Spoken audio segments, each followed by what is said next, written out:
welcome Professor Immanuel Wallerstein as a keynote speaker for our week-long conference entitled The Progress Paradox, Critical Perspectives on Development. As the founder of world systems theory, Professor Wallerstein will critique our orthodox understandings of development and propose alternative visions as to how we conceptualize progress. Professor Wallerstein is a preeminent sociologist, historian, and world systems analyst. He received his BA, MA, and PhD from Columbia University, and subsequently taught there until 1971, when he became professor of sociology at McGill University. As of 1976, he served as distinguished professor of sociology at Binghamton University, until his retirement in 1999, and as head of the Ferdinand Broadel Center for the Study of Economies, Historical Systems, and Civilizations until 2005. He is currently a senior research scholar on sociology at Yale University. Professor Wallerstein's most important work, The Modern World System, has appeared in 4 volumes, with 2 planned volumes still forthcoming. In his words, I have argued that world systems analysis is not a theory, but a protest against neglected issues and deceptive epistemologies. It is a call for intellectual change, an intellectual task that is and still has to be a political task as well. Before I invite Professor Wallerstein to speak to us today on the topic crises and upsurge in movements, I would like to thank all of our sponsors for the conference, including the Rollover Fund Grant Committee, the President's Office, the Provost's Office, the Dean's Office, the Office of Multicultural Affairs, the Office of Gender Education, the Political Science Department, and the Latin American Studies Department. Our conference will feature panels and a documentary screening throughout this week, exploring issues ranging from the rise of the new economy to the myth of sustainability. With an endnote lecture next Monday, our Associate Professor Craig Borowak from Haverford on the solidarity economy in Philadelphia. Ultimately, this conference aims at fostering critical debate around taken for granted notions, such as the fight against poverty, nonprofit and governmental work in the so-called developing world, and international efforts at greening the economy, in order to collectively search for socially, culturally, and environmentally restorative alternatives. Let us welcome Professor Immanuel Wallerstein with a warm round of applause.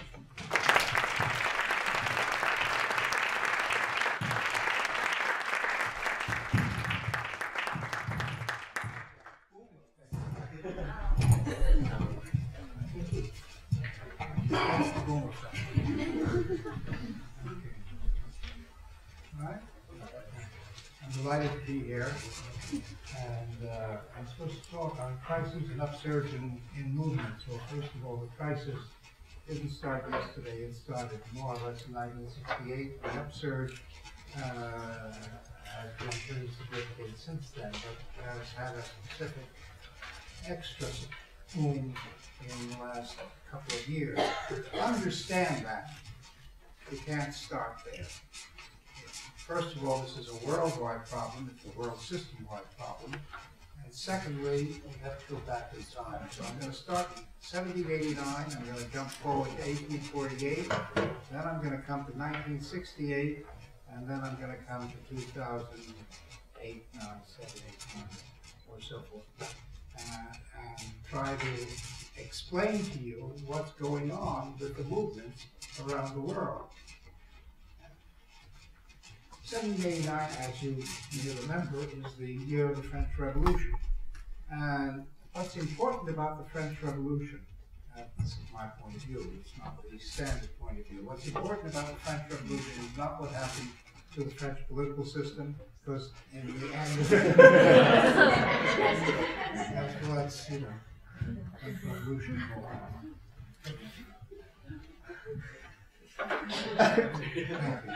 Is not what happened to the political system.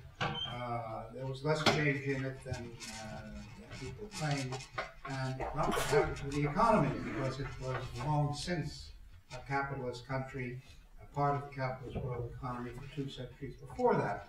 What was important about the French Revolution was its impact on the world cultural situation. Up to that time, we were living part of the world, living in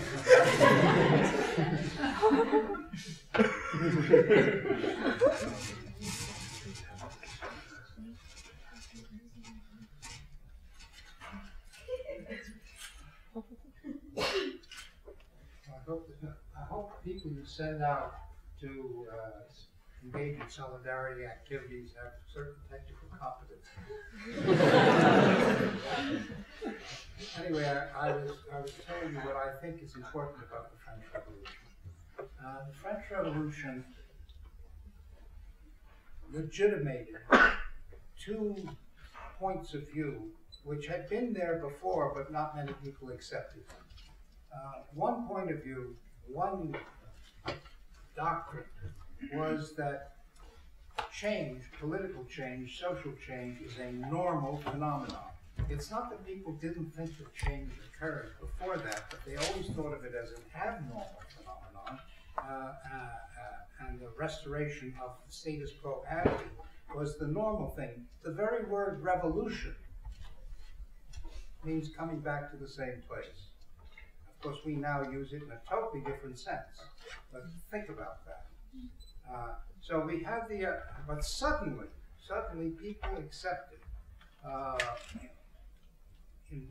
over a wide range of people the idea that political change was a normal phenomenon, an expectable phenomenon, and even a good phenomenon.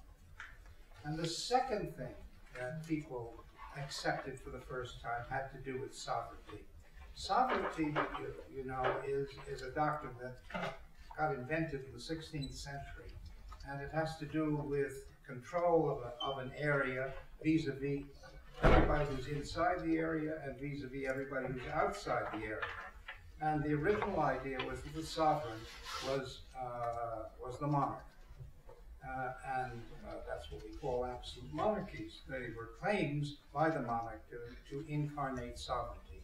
And it was challenged by the aristocracy in various ways, and we get the creation of legislatures and a sharing of sovereignty.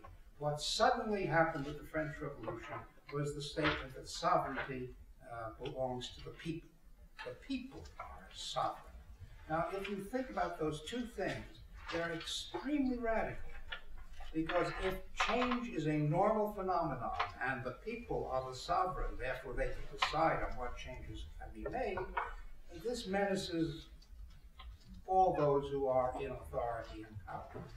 And the problem from that point on was how to contain this widespread acceptance right up to today of these two doctrines. And basically, the ideologies were invented as modes of containing this pair of doctrines. The original ideology, invented almost instantly, was conservatism. Birth rights immediately, domestic rights immediately. And what do they say? They say that, well, yes, things can change a little bit, but you have to take the weight of tradition, and you have to take the weight of established institutions and local institutions, and so forth and so on. This was the essence of the conservative doctrine as it was originally put forth. And against that emerged the concept of liberalism. And liberals said, basically, that no, change is the normal thing, and we should work towards change, towards progress. Progress was the great mantra. But of course it has to be done well, and it has to be done by people who are competent to do that. And these specialists will, bit by bit, use the state to reform a society. And then there were some people who called themselves various names at that time originally, but they were the radicals, who said, yes, we agree with the liberals, but indeed we don't want it just in the hands of the specialists. We want it in a wider base and as fast as possible. Now, what happened in 1848, basically, was a flourishing suddenly of a new phenomenon, because it's a world revolution, a world in the sense of the world system at that time. It was a world revolution in which two things happened. One, in France, notably in France, not only in France, but notably in France, we had a social revolution. It lasted exactly 4 months. but it was a social revolution. That is to say, there were people who suddenly were quite radical and who were trying to assert power in France and to begin to use it in what they thought of as a radical way. And this frightened the hell out of the liberals, who used to think of the radicals as simply a fringe element, and suddenly they came to terms with the conservatives about suppressing these radicals. So that was one major revolution, the social revolution, and at the same time, it was the springtime of the nations. That's what the historians call it, which was the upsurge of peoples who were dominated by other groups, the Hungarians, the Poles, the attempt to create, and Italy, the attempt to create and reform a Germany. All these were the springtime of the nations, and that too was suppressed. But notice suddenly we now have social movements for the first time, and of two varieties, both seeking equality. One, equality within a given state, the social revolution, and one, equality between states, and therefore the right to have your own state, not be oppressed by being within a larger unit which controls you. After 1848, there was a longish period in which the suppression was the main theme. But one thing that suddenly people noticed, I mean the intellectuals, but the politicians as well, they said, how come that of all the countries in Europe in 1848, the only one that didn't have something really going on in 1848 was England? Because England had had a long history, 15, 20 years of great rumbling, a Chartist movement, the attempt to have free trade, etc. And all of a sudden, in 1848, nothing happened. And this was a big surprise to everyone. And then people analyzed that and said, well, you know what went on? There were reforms earlier. In 1832, there was a reform of the mechanism of electing people, which extended the participation somewhat, a little bit. There was a sort of a series of, how shall we say, reforms that undermined the radical group that was behind it. And they said, that's very interesting. In order not to have a really radical group, what we have to do is figure out what kinds of concessions we can intelligently make to the people, the working classes, use whatever term you want. At that time, many terms were used, in order that we pull them into the system bit by bit and, if you will, undo their fangs and their radicalism. And so what we get after the period of strong repression, which comes right after 1848, 1849, and lasts for about 10 or 12 years, what we get is the so-called enlightened conservatives come to power. That is to say, the Emperor Napoleon III changes his politics and his policies in the 1860s to expand the suffrage, to make various kinds of these reforms in Great Britain. Disraeli opts to, in 1867, to expand the suffrage considerably. Not totally, it wasn't even universal manhood suffrage, but he expanded it by 20, 30, 40% at that time as a mode of beginning to integrate people. And then in Germany, this is basically the beginning of the concept of the welfare state under Bismarck. It's a little bit later, but it's the same thing that's happening. So we come to the last third of the 19th century, and what we have is a panoply of ideologies. On the one hand, conservatism, in the middle, liberalism, and on the left, radicalism, which takes various forms and various names, right? And with the liberals dominant, in the liberal ideology dominant, because the conservatives begin to, they abandon what they had tried in the 1820s and 30s and 40s, which was to be absolutely reactionary and reject all kinds of change. They merely said, slow it down, do it much more carefully. The liberals were said, no, our specialists will do it, and the radicals said, we've got to speed it up. But basically, they were all saying the same thing because they were all interested in strengthening the state. They all taught an anti-state line. Every one of them, conservatives did, the liberals did, and the radicals did. But all three ideologies had a politics that went to strengthening the state. And the 19th century is a long period of strengthening state mechanisms in all of Western Europe and North America. So, by the time we get to the last third of the 19th century, we have big debates going on among radical movements, among social movements and among nationalist movements, as to how can we effectively take power. And they're both divided, both the social movements and the nationalist movements.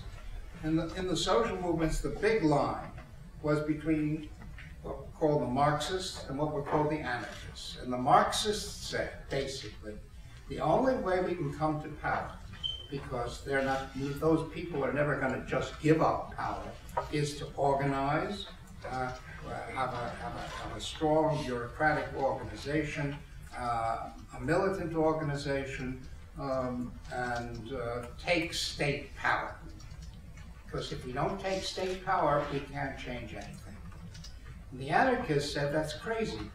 The state is the enemy, not the friend. If you take state power, you're sunk. And this debate went on for a long time.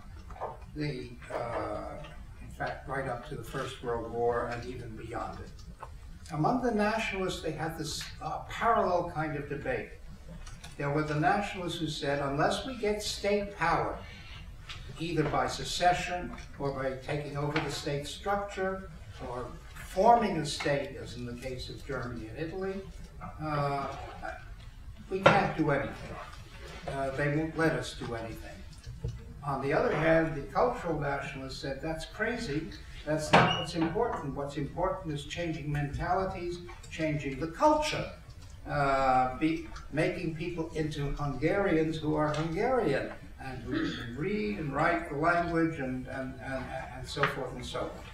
Okay? So the same debate was going on, and basically, if you look at the political history of it, what happens in the period between 1870 and 1914 is that the Marxists win out over the anarchists, and the political nationalists win out over the cultural nationalists, and we get the doctrine of the two-step theory, the two-stage theory.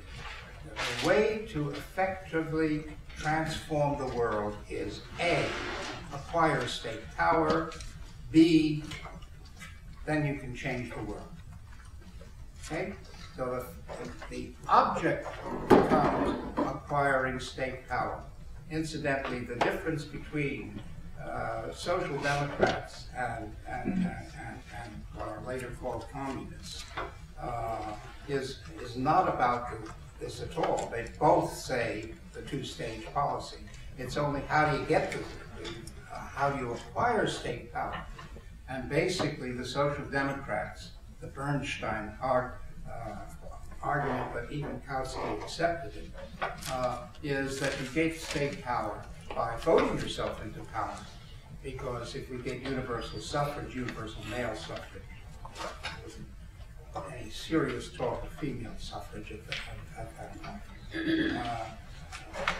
If you get the majority of if you get the entire working class with votes, then of course they have the majority of the population and they will vote socialism into reality. Well, of course, as we know historically, when they get the universal mandate suffrage, at least a third of the working class does not vote for the Social Democratic Party, but votes for conservative parties. That's a long story to explain, but the theory was that the way we get power is through voting ourselves into power. Lenin, Bolsheviks in Russia said that's absolutely crazy. There is nothing to vote in. We don't have a legislative system in Russia. The only way you can get into state power is by insurrection. And basically, notice, all that's happening here is that in those countries which have legislatures, you get social democrats beginning to say we have to come into government. The first thing is we have to participate in elections. That's the first decision. The second decision is we have to run candidates. The third decision is if our people get elected, should they join in coalitions if they're invited with other parties in power. So it's a slow process of incorporating them. Now, what happens with the Bolsheviks, and I have to go fast on this, and you'll bear with me, but basically,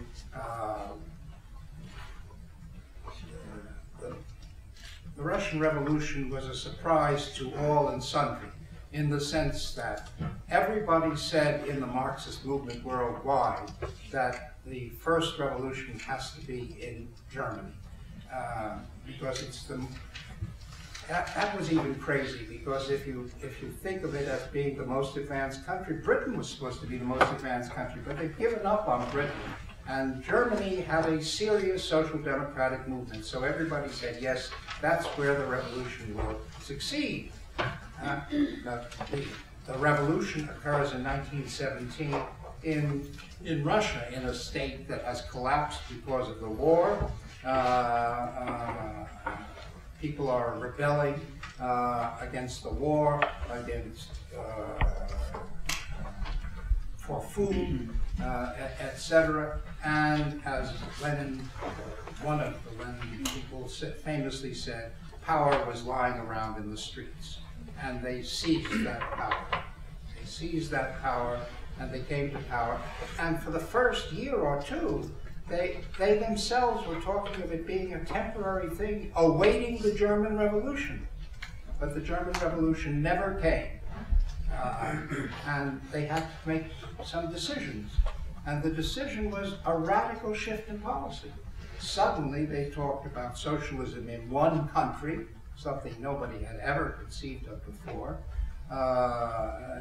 Suddenly they begin to see that although in theory they want insurrections in Western Europe, they're not going to get insurrections in Western Europe. So what is the alternative to revolutions in Western Europe? And suddenly they notice that there is something called the East. Well, the East meant Asia and the Middle East, not really Africa at that point in time, and not really Latin America yet, but the East. The people that there's this famous Backward Conference in 1920 of the peoples of the East, to which they invited communist parties from the parts of the world that had communist parties, which was largely the Western world and Russia, and radical movements of multiple kinds, from India, from China, from Egypt, and so forth and so on. And all of a sudden, they had tilted to making the road to world socialism was not through Berlin and London, but suddenly it was through Shanghai and Bombay or Calcutta, and so forth. So we suddenly get, right, a politics of the Soviet Union, which is a politics that is, from the point of view of the world system, a very stabilizing politics. Okay? Now, let's go ahead to 1968. What happens in 1968? It's very interesting. Most of you weren't even born in 1968. I lived through it personally, and some of the older people in the audience undoubtedly lived through it personally on campuses. Columbia, where I was how shall I say, a major point of inflection of the 1968. I keep telling my French friends that it was 1 month before May 68 that it started at Columbia. But what were the students and workers, but mostly students, around the world talking about? What were they complaining about? Well, first of all, 68 is a metaphor. It's really 1966 to about 1970 that these uprisings occurred. And they occurred, and that is the interesting thing. At that time, we talked of three worlds.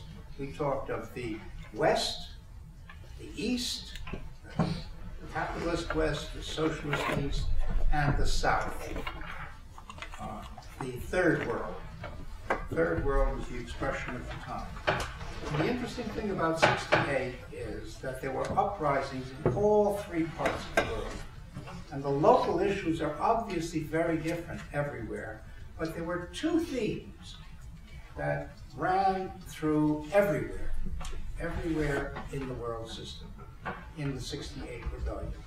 Now, the theme number one was, we don't like U.S. hegemony in the world system, fighting the war in Vietnam at the time and so forth and so on.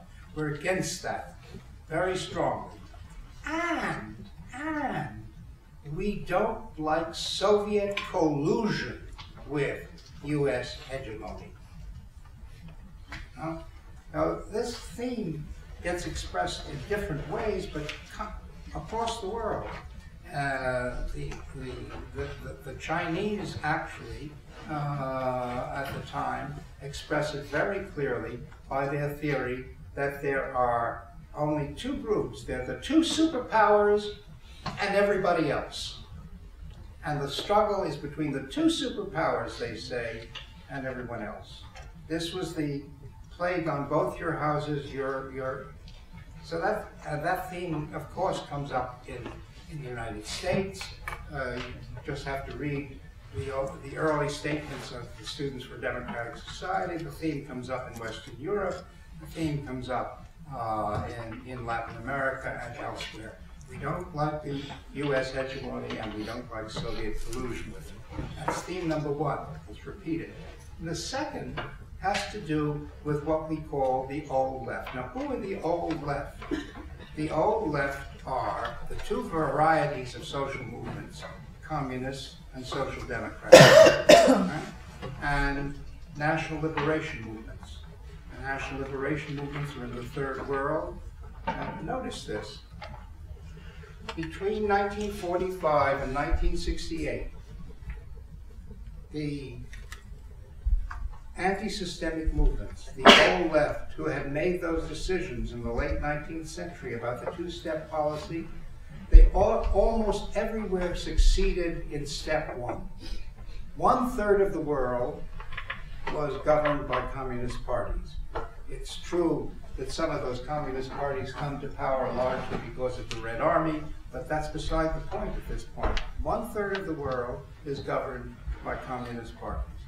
Another third of the world is governed by social democratic parties. I consider New Deal Democrats simply an orthographic distinction of no importance. They are social democrats in terms of their historic policies. Right? And we have the social democrats are in power throughout the Western world on an alternating basis to be sure, but on an alternating basis where the conservative parties accept the basic program of the social democratic parties, which is the welfare state. They just say do it a little less expensively, a little less extensively, minor changes. Okay? So the social democratic parties are in power in another third of the world. And if you look at at South Asia, at the Middle East, at Africa, at the Caribbean, and so forth, you suddenly see that in most of these countries, most of them, the national liberation movements have come to power. So, as of 1968, what did the students, and in many cases the workers, say to these old left movements? They said, you know, we're looking at you. You actually have done step number one. Everywhere. It's a surprise in the sense that you were so weak in 1870, but suddenly by 1968, you're so strong that you're in power everywhere. So step number one is accomplished, but where's step number two? You haven't changed the world. The world is not one bit better off today. We don't have more democracy. We don't have more internal equality. We still have a class system. You can call it the nomenclatura instead of the bourgeoisie, but it's still a class system. You haven't changed anything. All of a sudden, we say, in the language of the times, at least at the United States, you're not part of the solution, you're part of the problem. Right? So, and then a third thing begins to creep in as a common thing, and which is what I call the rise of the forgotten peoples. Who are the forgotten peoples? Well, basically women, minorities as defined in every country. Minority is a socially defined category, but there's no country that doesn't have minorities, even if the minority is the majority of the population. And then it begins to be extended. There are people with different sexualities, there are people, you name it, one by one, we discover more and more forgotten peoples. And what do these forgotten peoples say? They say, look, you, the old left, you insisted on vertical movements. You said there could only be one movement per country, and we're it. And all the other things are diversions unless they're within the structure of the party. So yes, you can have a women's movement if it's the women's section of the Socialist or Communist Party. You can have a youth movement, you can have a peace movement, you can have anything you want, but it's got to be within the vertical structure, because anything else is counter-revolutionary. And we'll solve these problems. You're raising all kinds of problems, but we guarantee you, once we're in power, once the class that's supposed to come to power, the avant-garde, comes to power, then we'll solve these problems. So you just be patient. And basically the revolt of the forgotten peoples was to say, we're not going to be patient anymore. There's no reason why our problems are less great than your problems. You are males of a certain age, of a certain ethnicity in each country, of a certain level of income, not the lowest, not the highest, somewhere there. And you're defending yourself, your particular interests, but there are the rest of us. And we insist that our problems are as important as your problems, and that we have to struggle simultaneously for all of these. And we don't accept the legitimacy of a vertical organization per country. Okay? Incidentally, that brings out very strongly. I don't know how many of you have ever looked at a newspaper of a communist party, or a social democratic party, or a national liberation movement that was written, if the newspaper was published in 1955, And you won't find any serious discussion in any of these except in a very kind of negative tone of all the problems of all the forgotten peoples. Now you read the same newspaper 30 years later and you'll suddenly see that all of a sudden they talk about women, they talk about peace, they talk about ecology, they talk about minorities, etc., etc., etc. The revolt of the upsurge of the forgotten peoples was successful. However, 68 zoomed up. It was an immense social movement worldwide, tremendous power, zoomed up, and then it fizzled. So if you look at the situation organizationally, all of a sudden, after 1972-73, all these powerful movements suddenly disappeared. But there was an important residue, just as the French Revolution was not really about politics or economics, but about cultural change.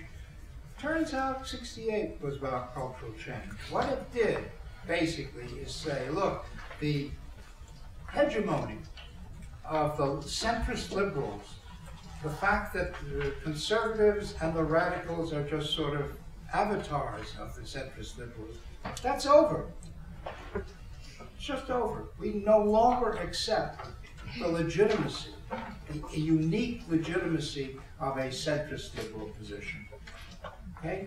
So we are reasserting, said the conservatives and said the radicals, we are reasserting our rights to an independent, classical conservative, classical radical position. Well, it's not, classical doesn't mean it's the same one, but it means it's independent. I'll give you a very simple example. When I went to graduate school, college, all economists, all serious economists, were Keynesians.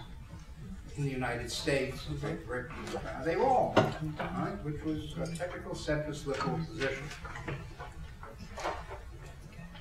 Milton Friedman was a joke. No one paid him the slightest bit of attention. Right? Now, after 68, all of a sudden, Milton Friedman, and therefore a whole school of thought, which we now call neoliberalism and so forth, doesn't matter what name we give it, all of a sudden not only is not a joke, but becomes the legitimate doctrine of mainstream economics departments. Most mainstream economics departments are today monetarist, marginalist, whatever name you want to give it, but descendants of or variants of the arguments of the Friedmanites, which in the 50s were considered a joke. So we have a sort of expression now of independence on the part of the conservatives and on the part of the liberals. We are moving back to a three ideology system. The liberals haven't disappeared. The centrist liberals are there. We have President Obama as a good example of a centrist liberal, right? But they don't have the unique legitimacy that they had before 68. Okay. Now, if you look at what happens in the 70s and 80s, the attempts on the left to create new kinds of movements, the new left, right, which meant, for example, the Greens. Okay, now, the Greens come along and they say, well, yes, we're a new left. We have different principles from the old left, etc., etc., etc. And what happens with the Greens? Within no time, in the country where they are politically strongest, which is Germany, they split. They split into which groups? The so-called Fundis and the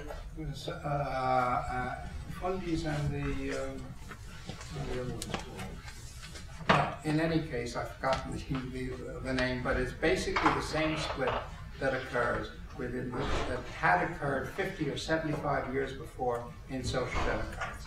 It was between those who said, yes, we have to enter into government, we have to run our candidates, etc., we have to, etc., and the others who said, no, that's desperately bad, you're being co-opted and so forth. And of course, the realists win out, and the Green movement is what it is today, but it isn't remarkably strong, as the latest elections have been showing.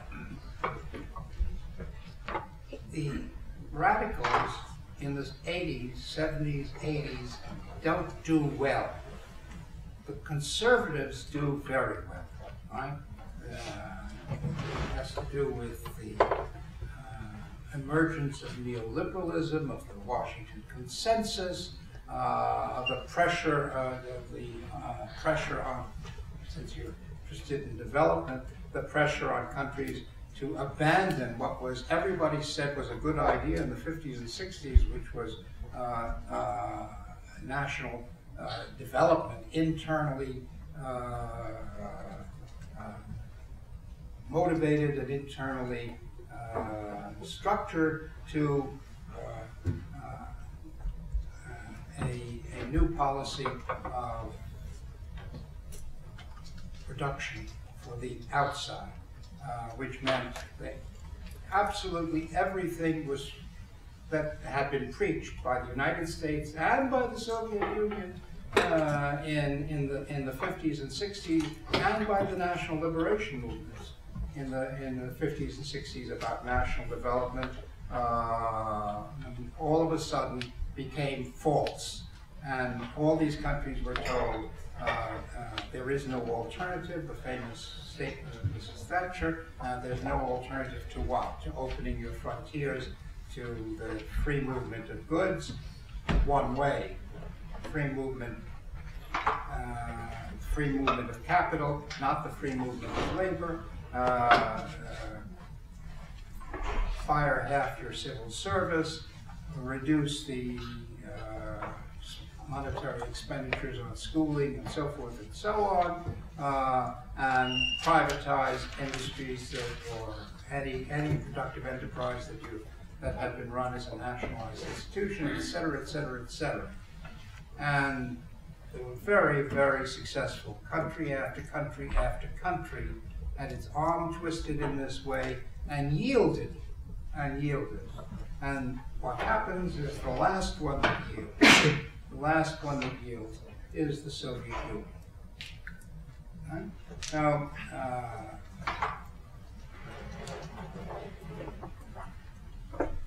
it's in many ways the failed revolution of Gorbachev. Gorbachev is a very interesting man, and I think history will look very kindly on him, although they don't nowadays look very kindly on him in Russia.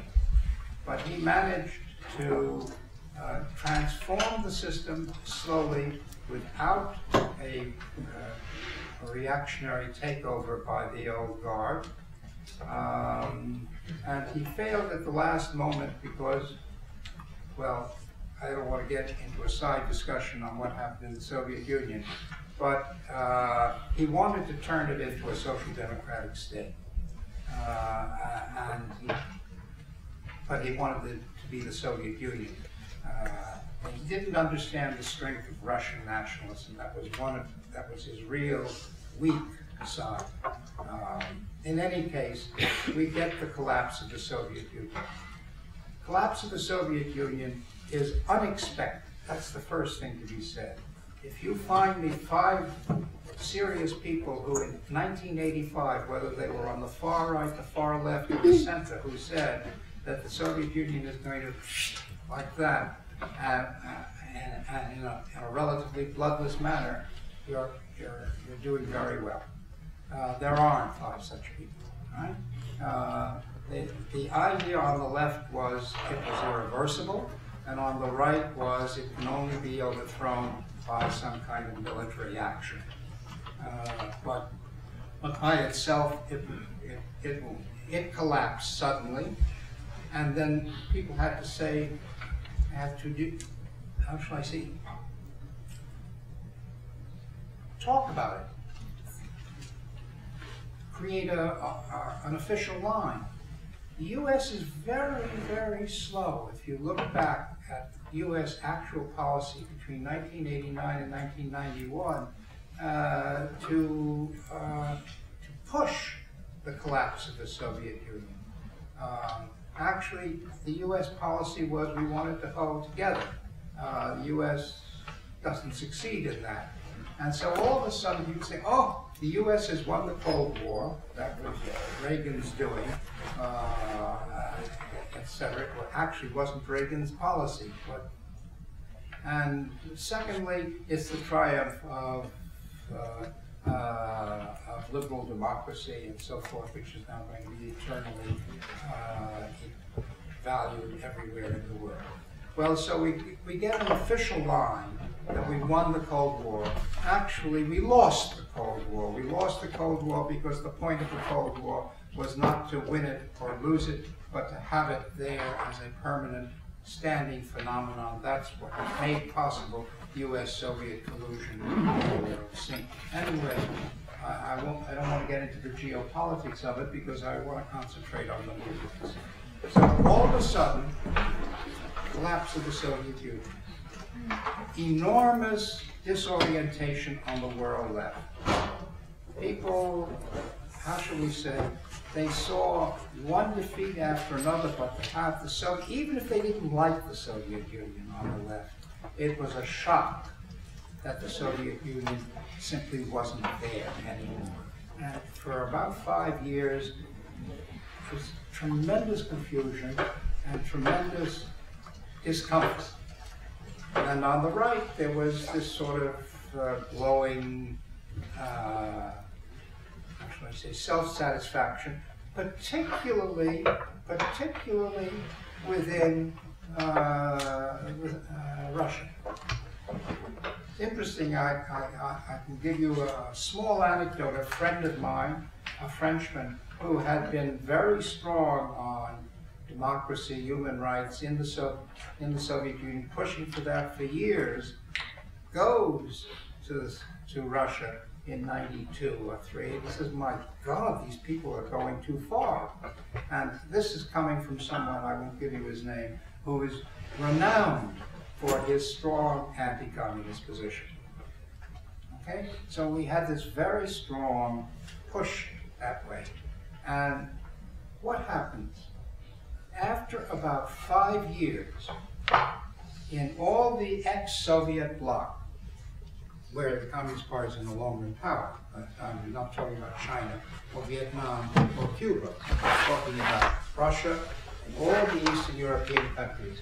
Within about 5 years, the former Communist Party, now wearing new clothes as a sort of right-wing social democratic party, comes to power. One country after another, Lithuania, Hungary, you name it, Bulgaria, one country after another, they come to power. Why? Because, in fact, the expectation of everybody when the transformation occurred was that we will suddenly all be wealthy like people in Western Europe.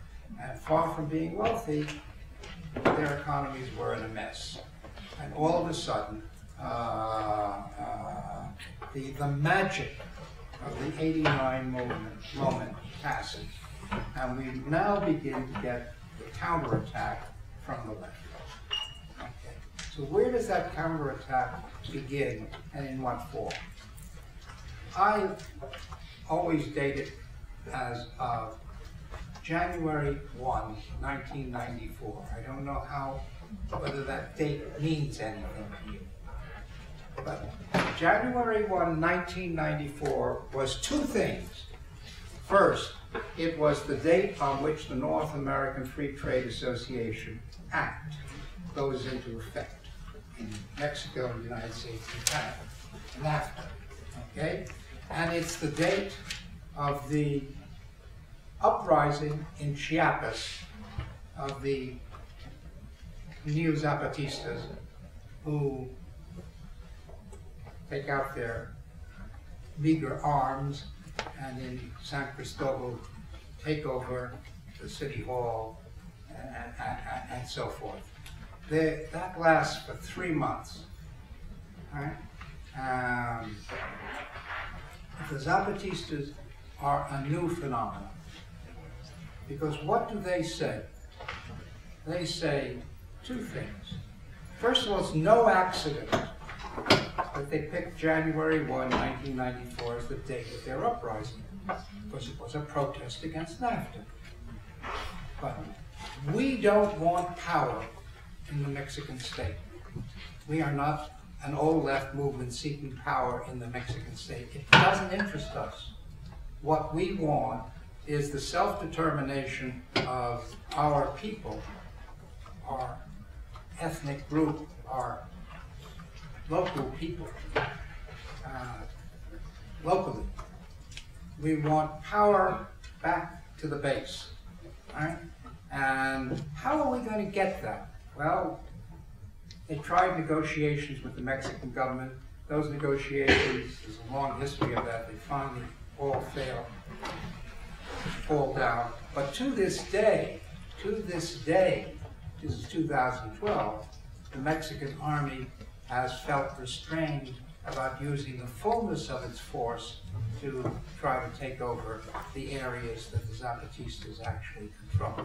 But the Zapatistas also say something very interesting. They say, look, you know, first of all, we're not just trying to rectify 500 years of oppression of the people in Chiapas and so forth and so on. We're not just trying, it's not just our own interest. We're on the side of everybody who is fighting. Right? We're on the side of all the liberation movements across the world. We're on the side of all the women's movements. We're on the side of all the ecology movement. We're on the side. We're going to call an intergalactic conference here in Chiapas and invite people from all the rest of the world to come and see us and to work with us and create this vast network of movements across the world that will somehow transform society. Now, that's 1994. The next date you should bear in mind is 1999. Ring a bell to anybody? 1999? 1999 was Seattle. That maybe rings a bell. There was an attempt to create something called the World Trade Organization. Well, it technically exists. And they were going to meet in Seattle in 1999, and they were going to enact at that meeting the rules which would, in effect, enact neoliberalism for the entire world, make it juridically based. Okay? We were going to pass a whole series of treaty obligations. And all of a sudden, and unexpectedly, they discovered a sort of popular movement outside the buildings. And the interesting thing about this popular movement, well, there's several interesting things. First of all, almost everybody in that movement in Seattle was American. There were some non-Americans there too, but basically it was an American group. And that's the first thing, a radical movement localized by Americans. And that the three American groups were there, three separate groups who had never collaborated before. One group were trade unionists. AFL-CIO was actually there. But in any case, trade unionists, right, who were objecting to exactly what they're still objecting to about all the neoliberal doctrines. The second group that was there were the ecologists, who were, or environmentalists, who were objecting to what they always object to. But remember that the trade unions and the ecologists disagreed about a lot of things and had never collaborated before, still disagree about a lot of things. But the suddenly they worked together. And then there was a third group, small but very vital, who were anarchists. Right? So this was a very extraordinary combination. But the most extraordinary thing is they won. They won completely. They closed down the meeting. The WTO never adopted these legal requirements, and they have been trying ever since. Every 2 years they meet again, and they try again, and it's dead.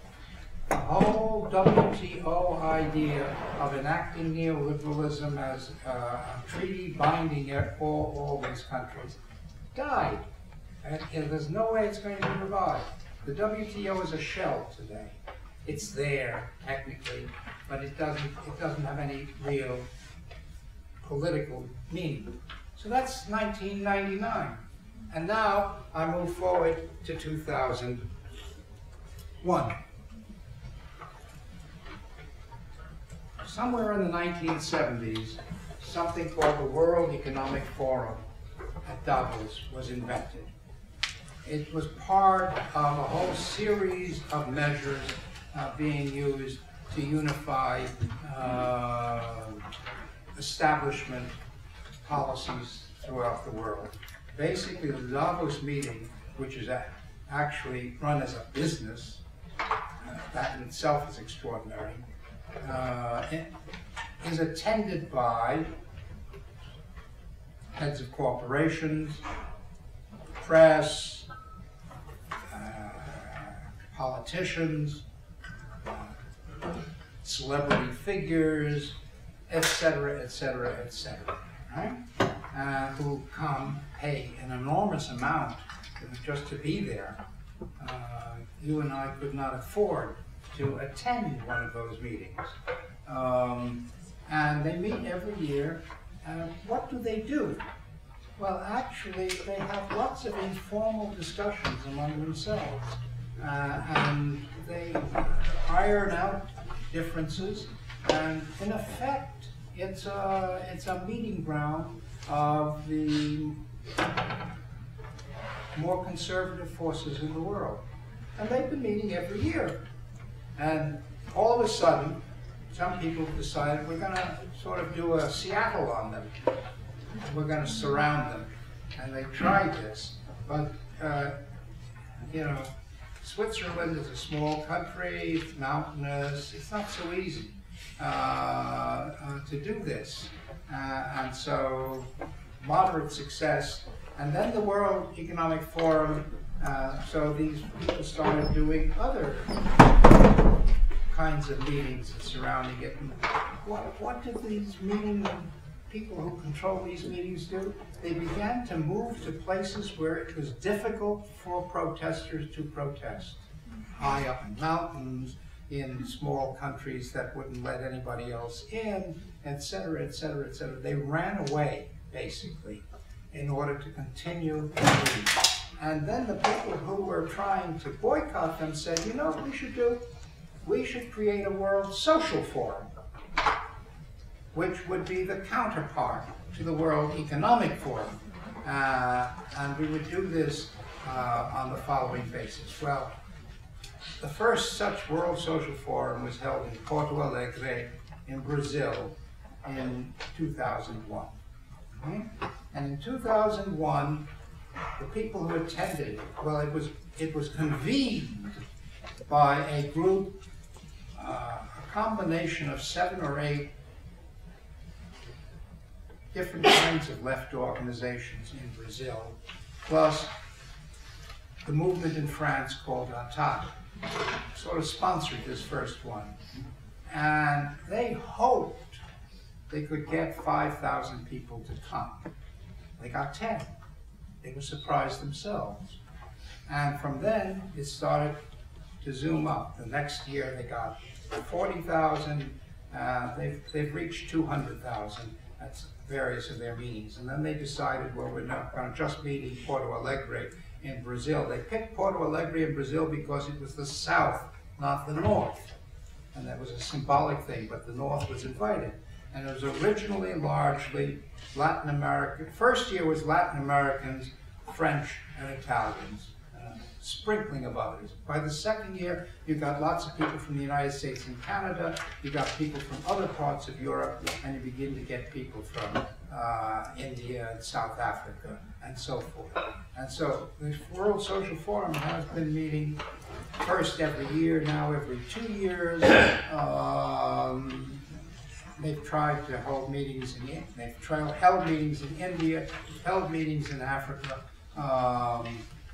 They've held meetings in Latin America. They haven't decided where the next one is going to be, but they're hoping to hold it in the Arab world, which has not been all that involved heretofore in the World Social Forum. So what we get all of a sudden, if tracing it from 1994 to 1999 to 2001, is a beginning of an expansion of a world structure of anti-systemic movements. But now, on what basis? And so, if you read the original doctrines, the initial statement, it says, we invite all people, paraphrasing this, all people who accept that they're against neoliberalism and imperialism in all its forms. So it's the tonality is there. But we are not an organization that has leaders, that has resolutions, that has elections, because we're horizontal, we're not vertical. We're horizontal because all the movements are being invited to come and to talk to each other and to begin to iron out their differences and create greater strengths, and we're going to try to spread geographically further and further and further. We're not yet at 100% point, but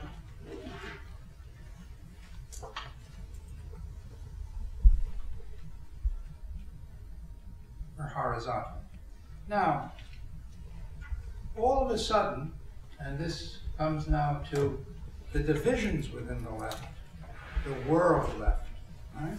All of a sudden, we have a group within, not all of a sudden, because from the beginning, there's always been a group who've attended the World Social Forum who said what the Marxists said to the anarchists and the political nationalists said to the cultural nationalists: you won't make it unless you take state power, and for that you have to have some kind of more vertical organization. And we've got to have.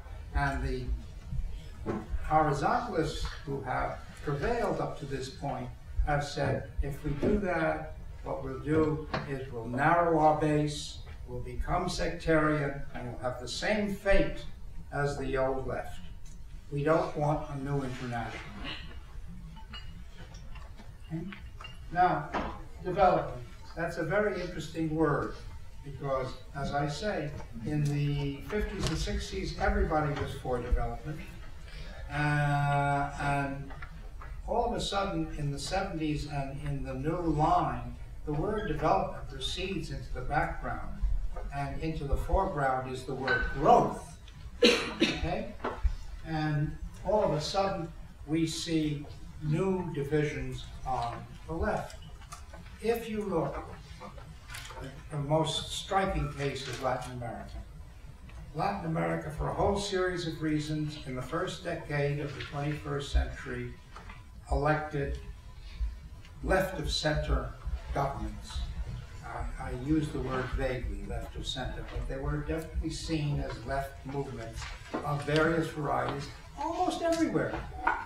Brazil, in Argentina, in Venezuela, in Ecuador, in Peru, etc., etc., etc., etc. Okay?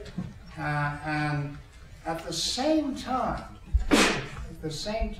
throughout Latin America, a forgotten people, the so-called indigenous movements, have been yelling and screaming about the fact that we don't, it's a crisis of civilization, we don't believe in growth, we believe in maintaining buen vivir, which means to live appropriately, to live well, to live rationally, to maintain our cultures, to maintain our civilization, and to maintain our ecology.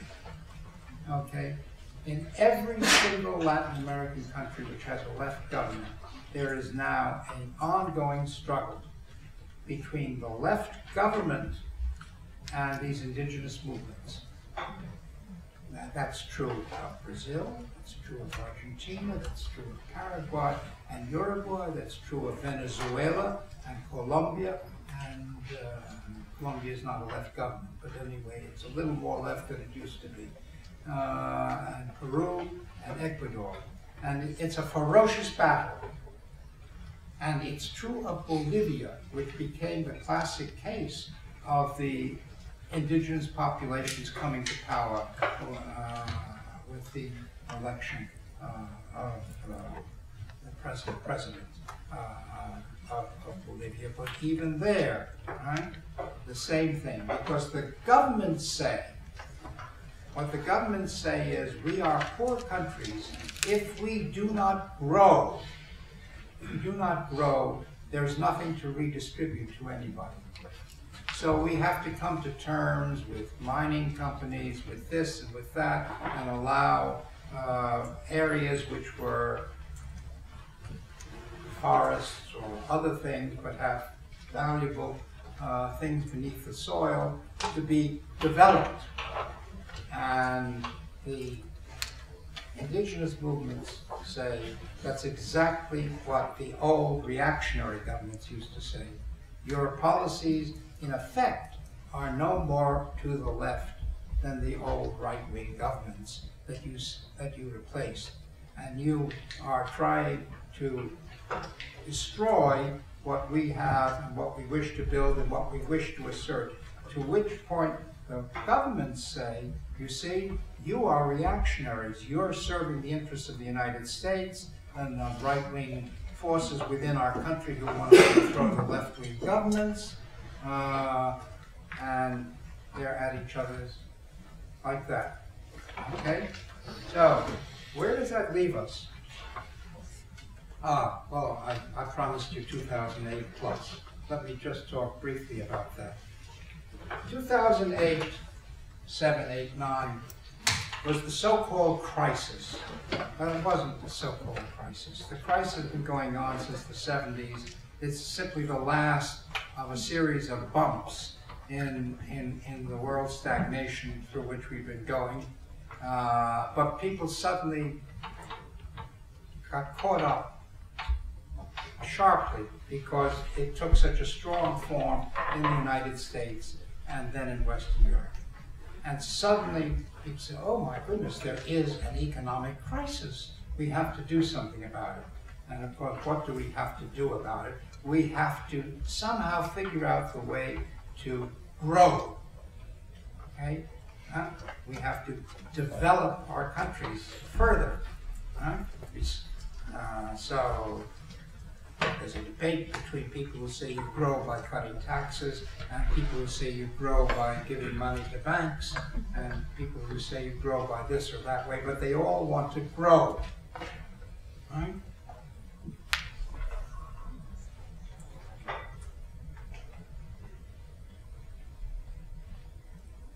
The World Social Forum people, the reaction to the growing, of course, has been really hardship, enormous hardship on large portions of the population within the traditionally wealthiest countries. And so we get suddenly, such things as the Occupy movements, the Arab Spring, OXO in Greece, Indignados in Spain, in Chile, and so forth. Now, what are these people saying? These people are saying, you are ignoring the fact that there's an enormous polarization in the world, and you're off our backs, We are the 99%. We are the 99%. Of our backs, you are securing the position of the 1%. Now, in the United States, the Occupy movement starts in New York City with Zuccotti Park. If you look into the first week or two of Zuccotti Park, you will discover, if you look into the close history of it, that the people who set the path for what Zuccotti Park were people who came from the World Social Forum, who had been active in the World Social Forum. People don't even realize that. But suddenly that caught on, didn't it? And Occupy has become a word in the vocabulary around the world, linking up with all these other movements. Now, the Arab Spring is an interesting phenomenon because, first of all, of course, the Arab world was supposed to be politically quiescent for a long time. It's not a very good analysis of the politics of the Arab world, but that's the popular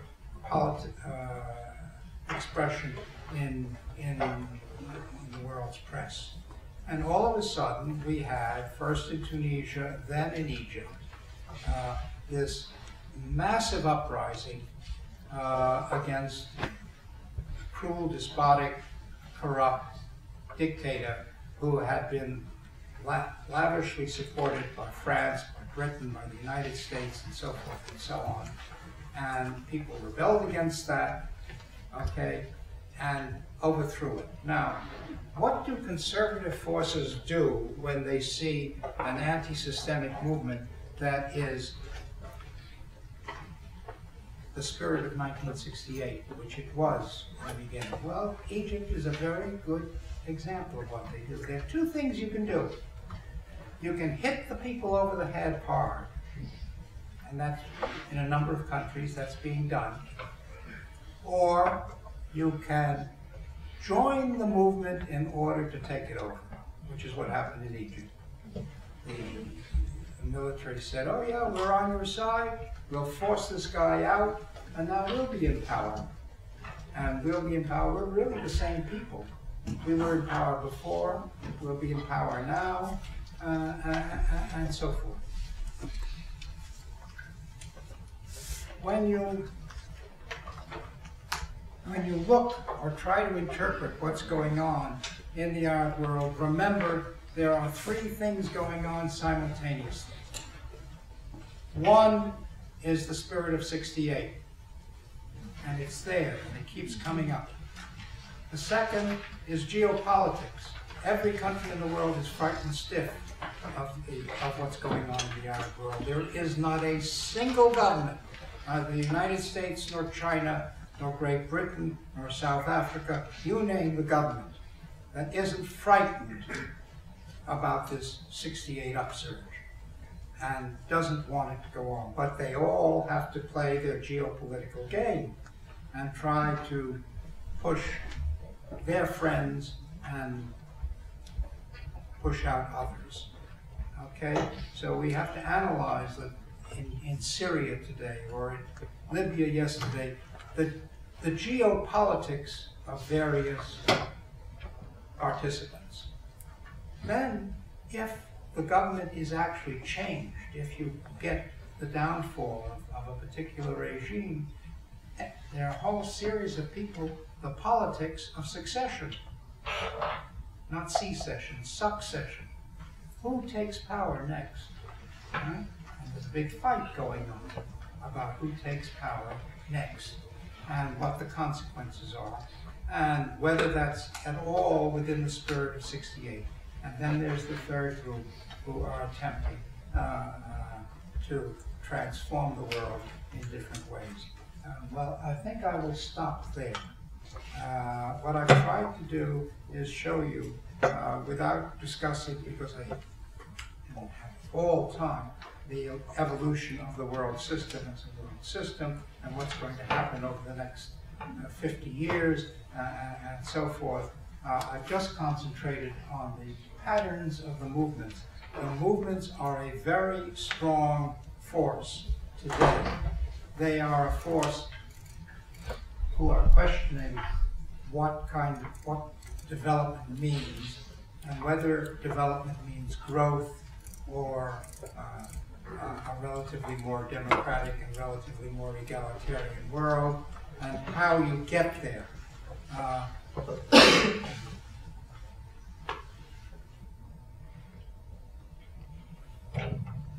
I haven't even 5 minutes to tell you the story of the evolution of the world system. But I am convinced personally that there's been a structural crisis of the capitalist system, the capitalist world system, since '68, that we're in the middle of it, that there's a bifurcation going on. The issue is not how you save capitalism or not save capitalism or amend capitalism, but what kind of system you succeeds in. And there is what I call the spirit of Davos, and the spirit of Porto Alegre, wanting two very different kinds of systems. That's why it's called a bifurcation. And it's impossible to predict which one will prevail, but we know at some point it will come down on one side or another. The movements are the key element in the spirit of Porto Alegre. I'll stop there.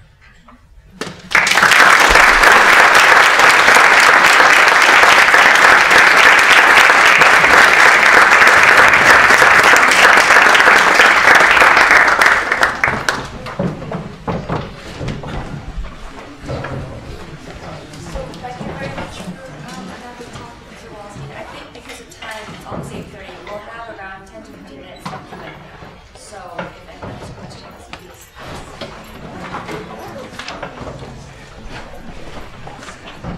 You better recognize people and ask questions.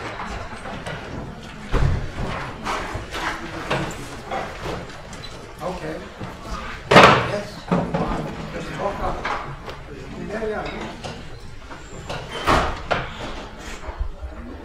Yeah. I recognize you.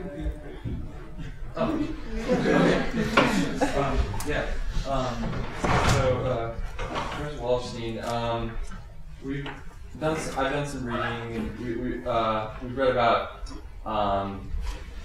what Escobar would describe as selective delinking of community groups such as like the Zapatistas, who are kind of choosing to break away from this like world system and have their own self-determination. And I guess my question is, with your thoughts on like world system and what do these kind of movements and what they're doing, what effects may this play? What kind of effects does it play on the world system? And what are the reactions of governments, or what might they be to?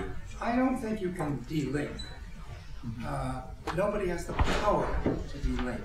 What you can do is begin to decommodify. Capitalism as a system is the ever-increasing commodification of everything.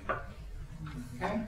So we start with a certain limited number of things, and bit by bit we add more and more. In the last 30 to 50 years, there's been a spectacular explosion of commodification. The body, for example, is now commodified, right? You can sell organs, you can have the multiple ways of conceiving children is astonishing, and so forth. It's all a process of the commodification of the body, commodifying water all over the place, and so forth. And the general argument about commodification that is made by those who want to commodify is it's more efficient, etc. Well, it turns out it isn't more efficient, but that's beside the point. Two institutions which have existed for the last 500 years at least, or run as non-commodified institutions, are now being commodified. Universities and hospitals, right? Or medical institutions of all kinds. If you look at how they have been structured historically, they are what we call, in the language of United States nonprofit institutions. Harvard doesn't seek to make a profit. Harvard seeks to maintain itself, but there are no stockholders and so forth. Similarly, hospitals have been run. There's no evidence whatsoever that it's inefficient to be a non-commodified university, or it's inefficient to be a non-commodified hospital. But in the last 50 years, we have seen this incredible expansion of commodified universities and commodified hospital systems, and it's continuing. I could spend some time showing you how more and more all universities are being commodified in one way or another. But it undoes the argument of efficiency. Now, let's take that now and think about it the other way. If you could run, you can motivate people to run a university, even if it's not a profit-making institution. And you can motivate people to run an excellent hospital system, even if it's a non-profit. Why could you not motivate people to run a steel factory in this way? Do we know that you can't run a non-commodified steel factory in which people produce steel in order to meet the market, but not in order for anybody to make profit out of it? Money would go back into the steel factory.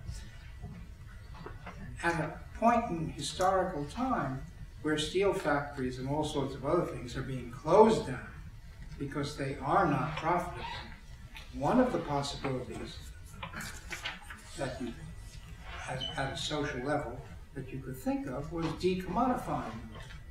Okay? That isn't delinking because they'd still be constrained by the exigencies of the world market.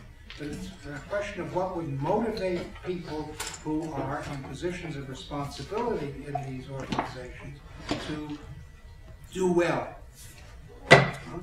And it would maybe clarify the kinds of institutions one might have in after 2050, when we're in a new system, if the forces of Porto Alegre win out, which we incidentally can't be sure of. One of the clearest things that complexity science teaches us is it's absolutely impossible to predict who wins out in a bifurcation, right? But it's absolutely certain that the old system is dead and one side or the other will win out. So I often you may have all heard, many of you have heard of the so-called butterfly effect. Does that ring a bell, the butterfly effect? Yes, okay. The idea is they've now demonstrated, right, in terms of climate science, that a butterfly flapping its wings over here affects the climate on the other end of the world, right? Every action affects the whole system, okay? So I say that one of the ways to think of it is that we are all little butterflies, acting every nanosecond in every nano structure or every nano place, one way or the other. And if enough of us act in this way rather than in that way, we tilt the thing such that because that's what happens in a bifurcation, it gets tilted at some point definitively in one direction or the other, and then you have a new system. So I say 50-50. Yeah, like 50-50 is a lot.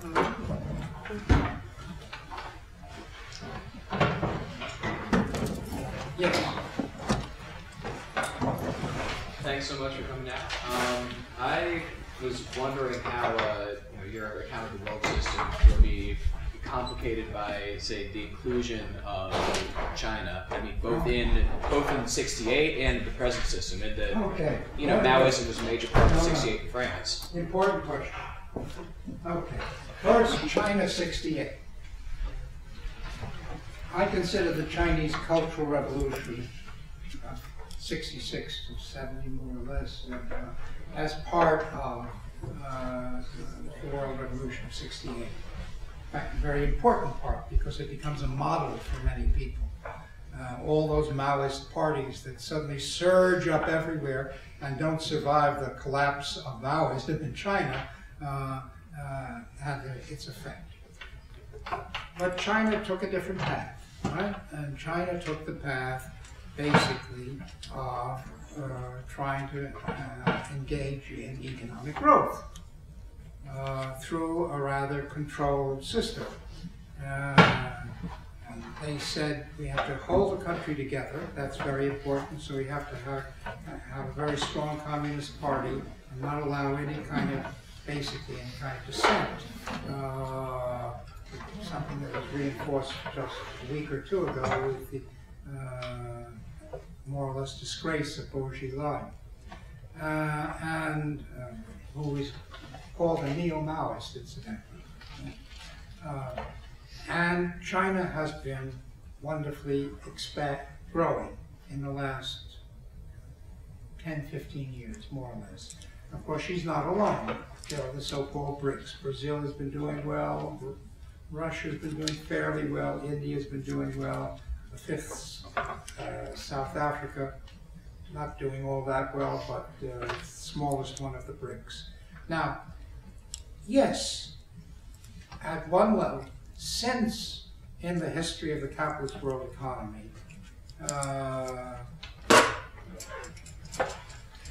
countries rise and decline with regularity, slowly but regularly, right?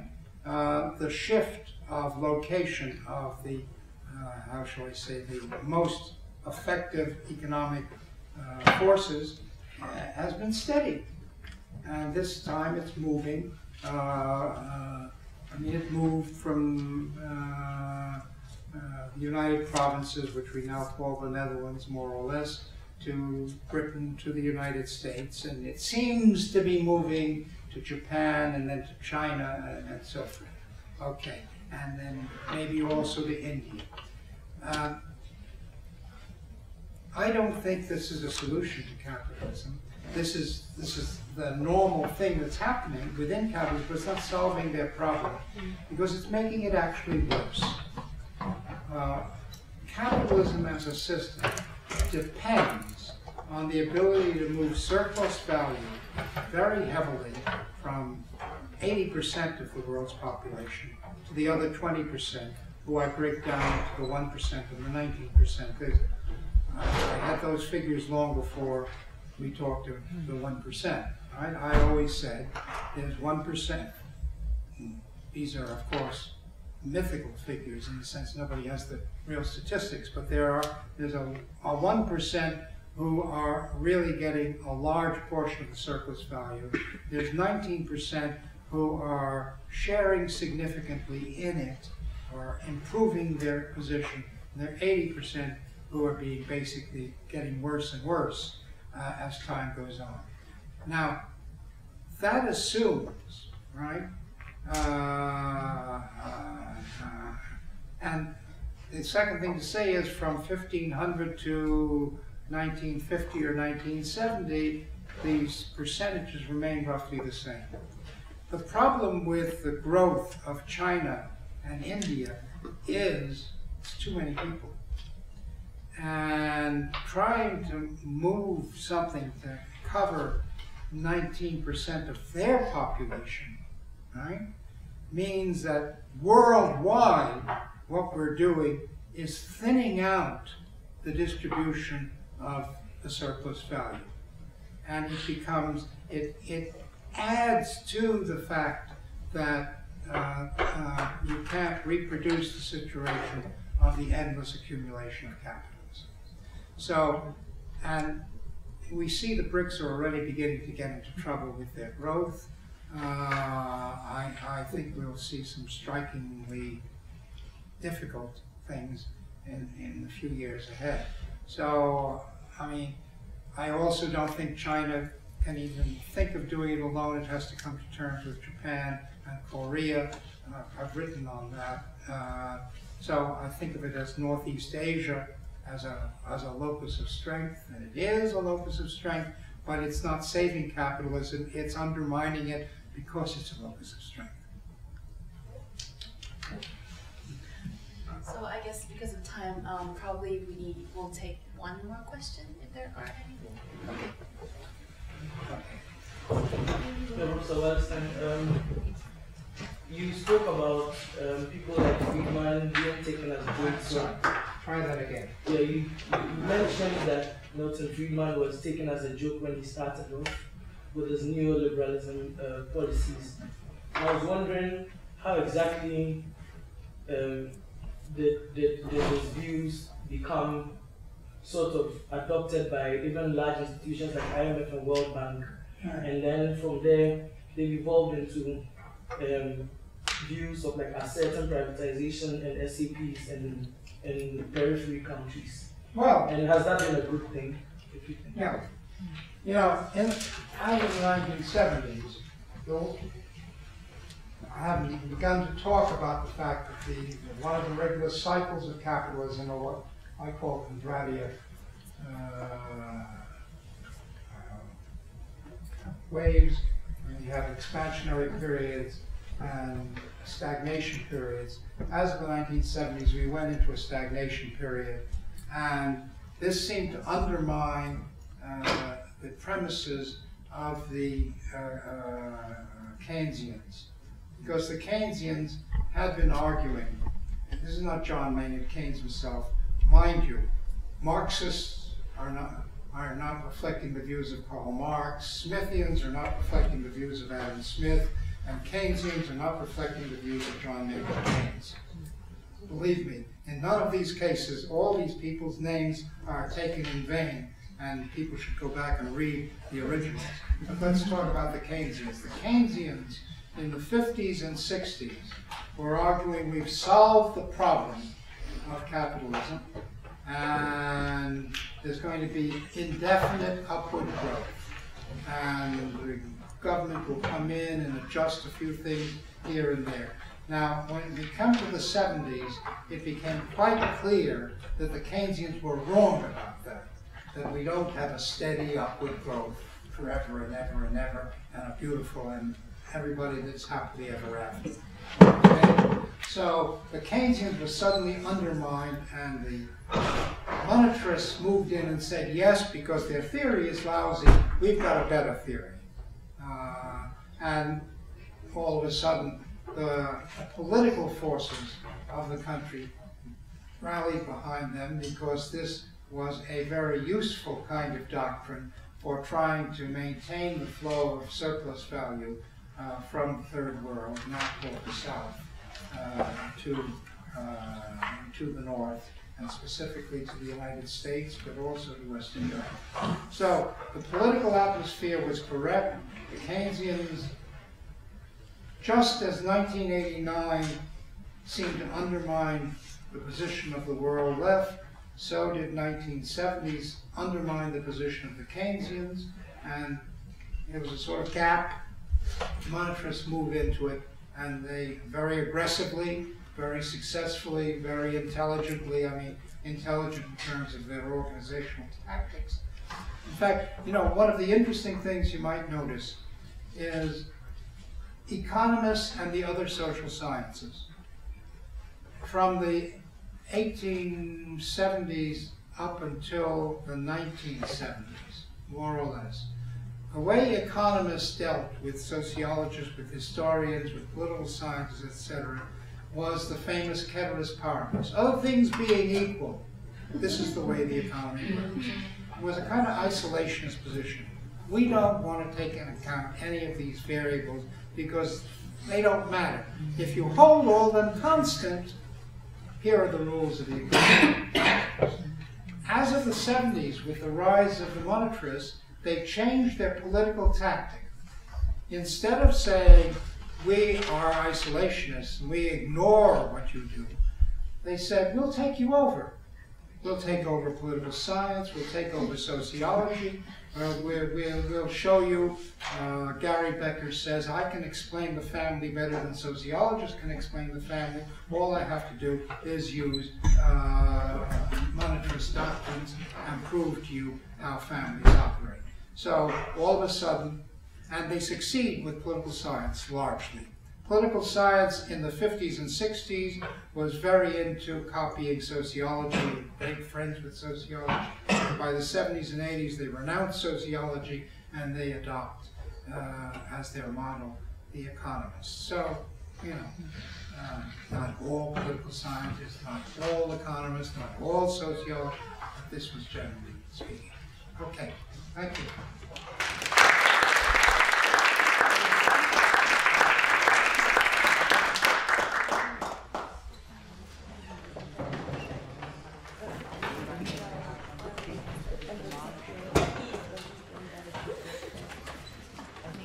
Yeah.